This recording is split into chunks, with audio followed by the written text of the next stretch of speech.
international war crimes prosecutor says evidence emerging from mass grave sites in Syria is exposing a state-run machinery of death under toppled leader Bashar al-Assad. Stephen Rapp visited 2 mass grave sites in the country. This one is in Najah, near Damascus. Rapp said he estimates more than 100,000 people were tortured and murdered since 2013.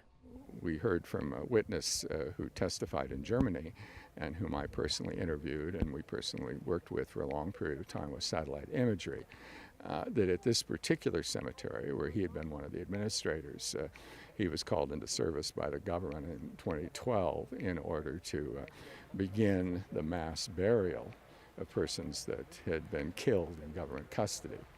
A cemetery guard and a farmer who lives nearby both described seeing refrigerated trucks at the site. The guard said there were large pits for bodies, as well as graves that would hold about half a dozen people. The other site visited by Rapp is in Qataifa, where people declined to speak on camera or use their names for fear of retribution, saying they were not sure the area was safe yet after Assad's fall. One called it a, quote, place of horrors. This satellite imagery analyzed by Reuters showed large-scale digging began at the location between 2012 and 2014 and continued up until 2022.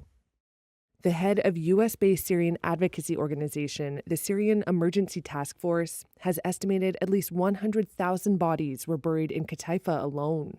The International Commission on Missing Persons separately said it had received data indicating there may be as many as 66, as of yet unverified, mass grave sites in Syria. More than 157,000 people have been reported missing to the commission.